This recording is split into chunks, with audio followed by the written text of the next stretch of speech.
yung balot. Balot is exotic food in Philippines.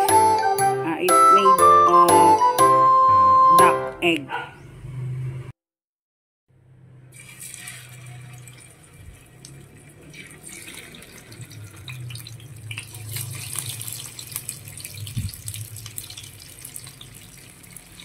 Ito-fried tayo ng tokwa o tofu. Ayan. Para to sa ating special recipe. Ayan guys.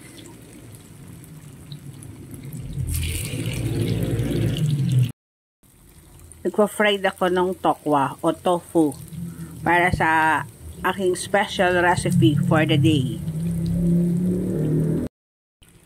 Pa-fried ako ng tokwa. Gagawa ako ng isang special exotic recipe.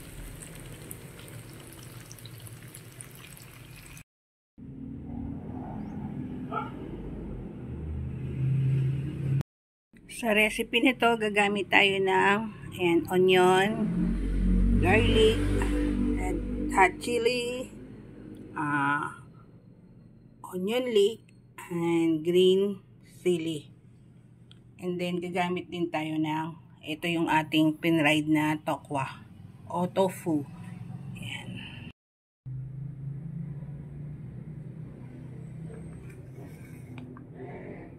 So, ito yung ating unang step, mag-saute ng onion. So, kung prepare nyo yung butter at may butter, pwede pong gumamit ng butter.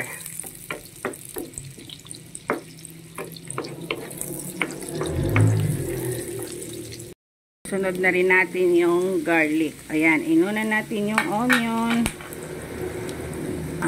Dahil nga mas mabilis, masunog yung onion. So, ayan, saute lang po. Just saute and add the following ingredients. So, ilalagay natin yung ating tokwa. So, may sumamang buo. Ialis natin.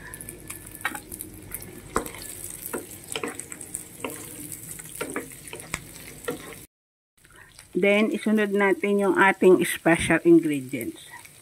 Ayan. Yan yung balut. Ayan yung ating. Ayan.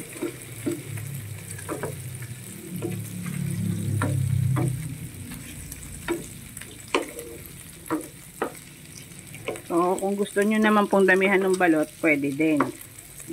Kasi nga, ito, tatlo lang tong na prepare ko. Kasi hindi na umabot yung iba. Yun na, kinain na yung iba pang balot. Lagay tayo ng green chili. Ayan. Then, yung ating red chili.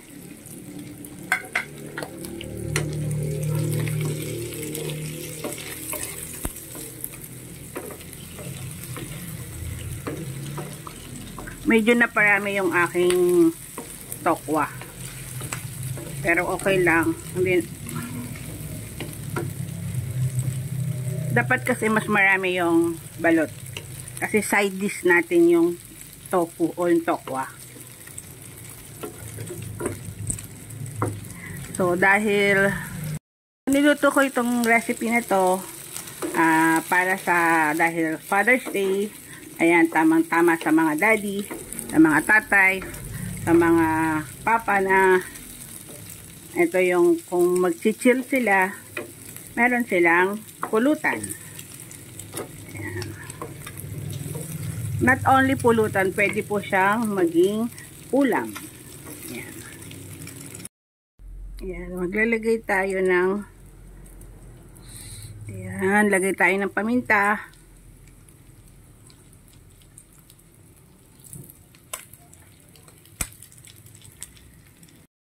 And then, lagay tayo ng oyster sauce.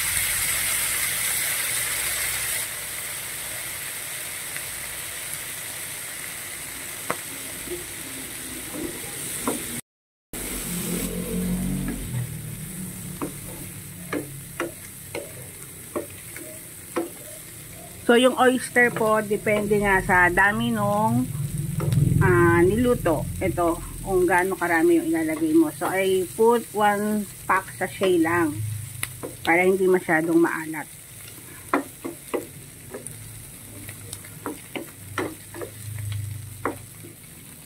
And I use Mamacita oyster sauce.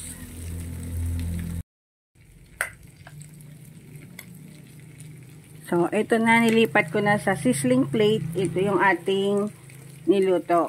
Ayan. So, isisizzling na natin. Lagay tayo ng onion.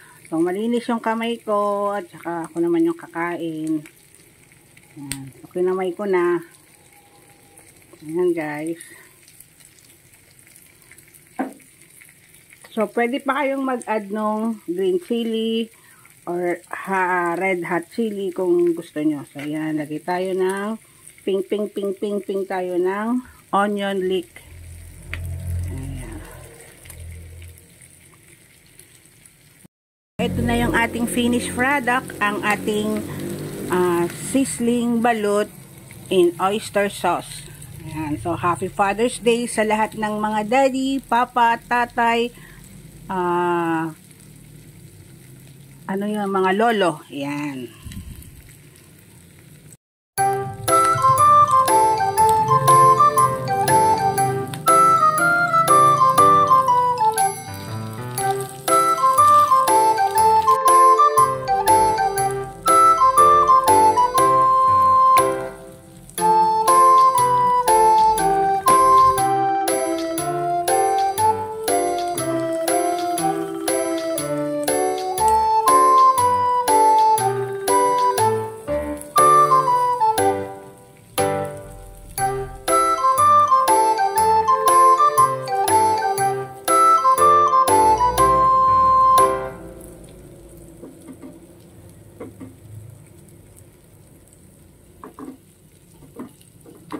Lumudol